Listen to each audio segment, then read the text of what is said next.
Hello everybody and welcome to the Daily Review, episode number 209 for Sunday, September 6th, 2009.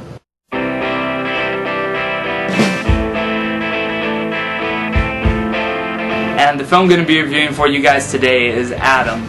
Adam is a film that's written and directed by Max Mayer, and it stars Hugh Dancy and Rose Byrne, along with Peter Gallagher in a supporting part.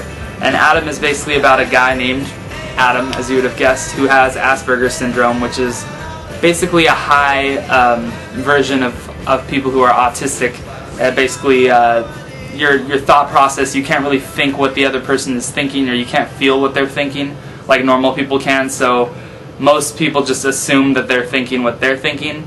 That sounds confusing the way I'm explaining it, I know. Also, they have no, gate on their mouth as far as what they can say and what they hold back from saying. They kind of just say what they're thinking, and oftentimes in this film Adam is a scientist, or an electrical engineer, but he's very into science and outer space, and when he starts talking about outer space, he just keeps going, he doesn't stop, he doesn't realize that people aren't interested or that sort of thing.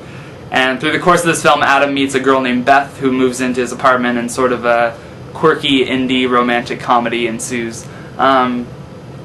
Adam is a pretty good film. It's not great, but it's definitely good, and it's definitely an enjoyable film to watch. And I think the main reason for that are the two performances by Hugh Dancy and Rose Byrne, which are both equally phenomenal to me in their own ways. I think it's very easy to say that Hugh Dancy is the better actor in the film because he's working on a level of a guy who has Asperger's syndrome, which is difficult enough.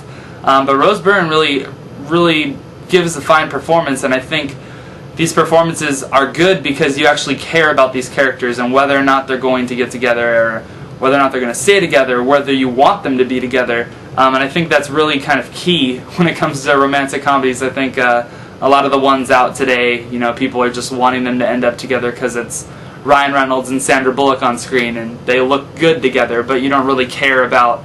I'm sure I could ask the people who have seen The Proposal, you couldn't even tell me either of their names. I've seen the movie, I don't even remember.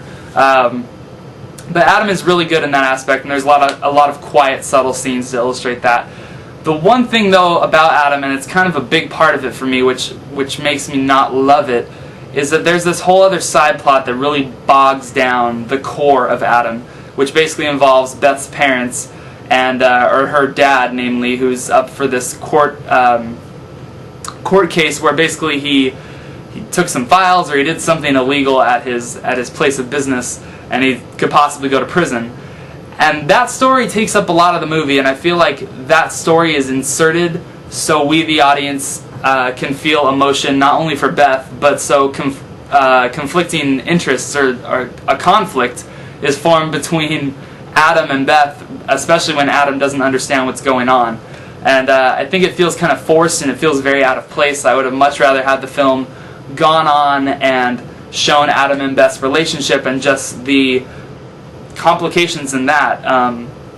I talked about Nights and Weekends just in this last review, and that entire film is just basically those two people talking, and it's very dramatic, and it's very will they, won't they sort of a thing, and I think Adam would have benefited if it was just about that and not about this other side story.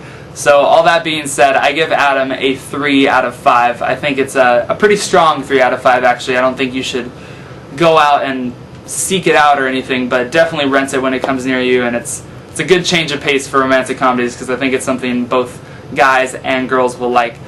Guys, thank you guys very much for watching today, and if you haven't already, head over to nitpicket.com, that's nitpicket.com, where our latest podcast, I review this film, I review Nights and Weekends that we just talked about, and me and Leland discuss Final Destination, Halloween 2, and Taking Woodstock. It's going to be amazing. Thank you guys for watching.